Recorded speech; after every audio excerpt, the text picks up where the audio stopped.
this is interesting because I personally don't think that JUNO needed a buff.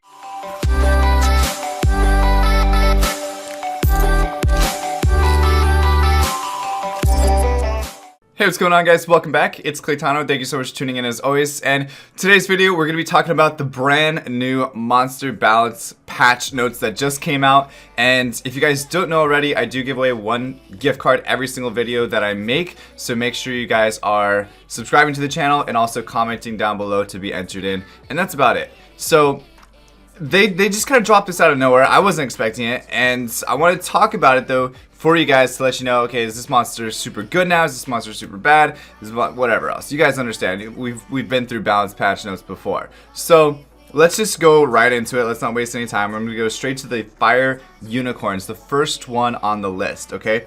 And her skill, Swaying Flame, now has an additional effect which absorbs the enemy's attack bar by 10%.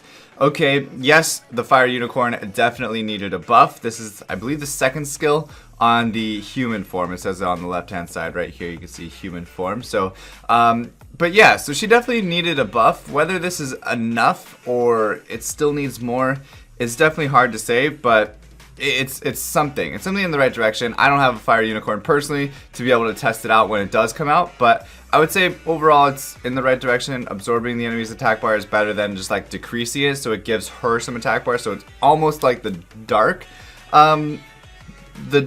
unicorn at that point, but still it's better. So we'll just wait and see on that one. For the Panda Warrior, the fire one, Panda Supremacy, harmful effect rate is now 50 to 70%. So it gained 20% effect rate just in this buff alone, which is really nice for R5. He's not really useful anywhere else besides R5. Maybe a little bit of Guild Wars, Guild Siege, stuff like that. But really, mainly, you're using your Fire Panda in R5. And he's going to be doing so many more debuffs. So that's going to be super nice. Now, the one that I'm really, really excited about is the Fire Oracle. If you guys don't know, I used to have like the best rune JUNO in the game. Definitely not anymore after re-apps that I haven't been like wailing on re-app packs. But this is interesting because I personally don't think that JUNO needed a buff. I really don't. I think she was just fine. She was actually being overused in arena defense during rush hour times and stuff like that. So I don't think she really needed this, but this is going to make her so much harder to deal with now because you effectively can't land any single, you can't land a single debuff on her. Look, so before it removes harmful effects if you start the turn with 2 or more harmful effects. Now it removes all harmful effects if you start the turn with any harmful effects. Recovers the HP of your allies by 10% of your max HP for each removed harmful effect. So it's only a 10% HP increase, but it removes it every single time. So you really have to be careful when fighting a JUNO now that you don't put any debuffs on her because she's gonna remove them. She's gonna heal up her team. It's gonna be really, really hard to deal with. Especially in TOA, it's going to be a nightmare when you try to fight an Oracle like in a wave or something. So, I don't know. Overall, that one surprised me. Again, I don't think she needed one, but she got one. So, moving on though to the Paladin, the Water and Dark, Fury of Punishment. Added effect, counterattacks when you're attacked for 2 turns. The damage will be dealt by 75% when counter-attacking. So they're really buffing the Paladins up. They got the Water and the Dark one and the Light one on here. And the light one, the Cry of Provocation, instantly recovers your turn when the skill is used. So that's the second buff to Light Paladin since she's came out. And I think they're really trying to make her viable. This is definitely a good way to do it. Adding an additional turn built into a monster is a really, really big buff. So it'll be fun to kind of test her out when she gets that buff and see if maybe she can actually start working with my Artemeal or not. But we'll see about that one. For the Water Monkey King, All or Nothing, same thing with Light, All or Nothing, absorbs the attack bar by 30% if the enemy target is under harmful effects. That's a pretty big buff, especially since the Light one's pretty overpowered already. In my opinion, for RTA especially, you're probably going to see a lot more Water Monkey Kings now in RTA again.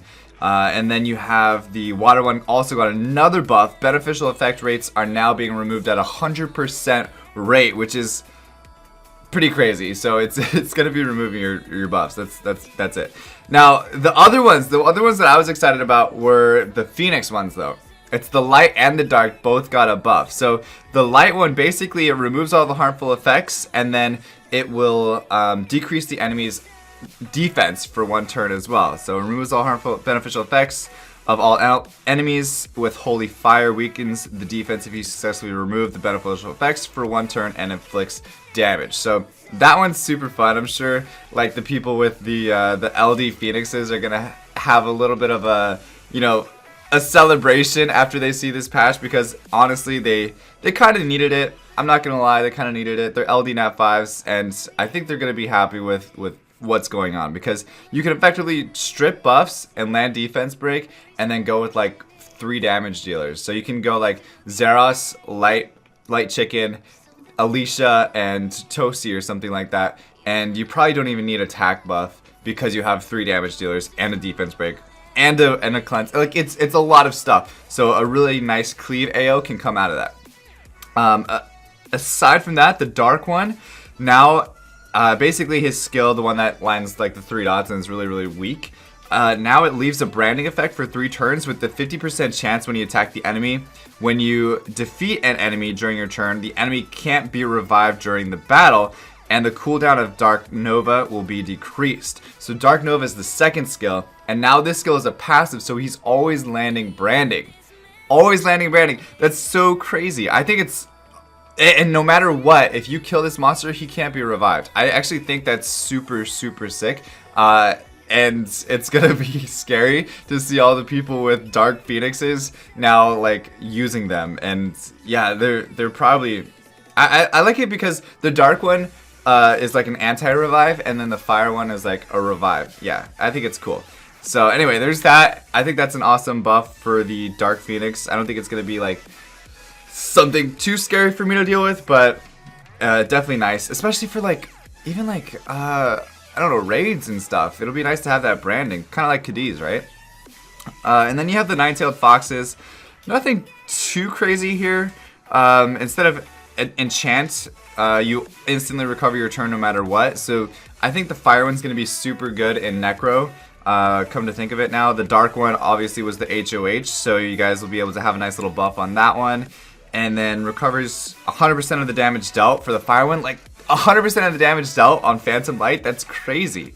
The water one's nice too. It cleanses, so not only does it cleanse the enemy team, but it also cleanses 1 beneficial effect on your team. Whether or not that's like going to be super viable, I don't think it's going to change too much, but it is nice for people that don't have like a Tiana or something.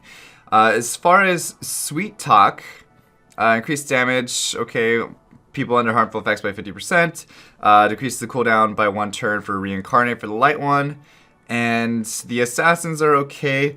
They got a silence now on their death verdict, the one that does, I think, the branding. Yeah, that's the branding one. And then the wind and dark one, capture opportunity, decrease the cooldown.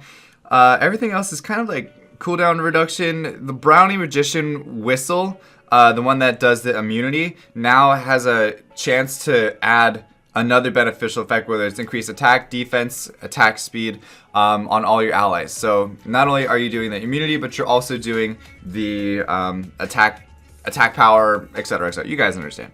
For the Fire Pirate, increased chance of landing harmful effect by 20%. Okay, that's alright. Sylph Winds. These guys now, all their skills are like reduced cooldown, so that's nice. Even Hailstorm from Tyron is reduced. Double Cyclone now absorbs the attack bar by 20% with a 20% chance. And then look at this. Elven Ranger, the dark one, Isolin, I think his name is, now has a 3-turn or a 3-time attack with supportive fire. So this is going to be nice for Necro. I'm actually going to probably build my Isolin for Necro, so that way he's always landing those 3 hits for his supportive fire. Plus the total damage is increased by 30%. That's not going to really change, like make too much of a difference, because he's going to be fighting into a shield most of the time. So, but either way, I think it's super awesome for the Dark Elven Ranger. That got a nice little buff. Continuous damage, activation rates, okay for those Elven Rangers. Nothing else too crazy there. The skill level modification, it's just changing the skills around. Change the damage increase / cooldown. Time decrease to harmful effect rates. Okay, you guys understand that's when you skill up the monster with Devilmons, it's just changing that a little bit. And then the Water and Dark Paladin got an AI update with Fury of Punishment.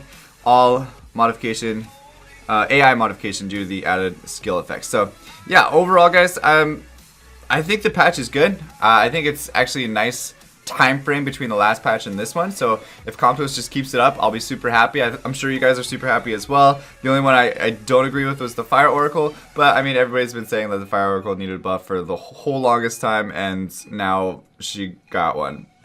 But we'll see how that plays out. Anyway, guys, thank you so much for watching. As always, stay soupy, don't be potatoes. Make sure you guys are subscribed and commenting on the videos so that way you can win the gift card. And also, I will be streaming like right after I post this video. But thank you guys, and I'll see you guys next time. All right, peace.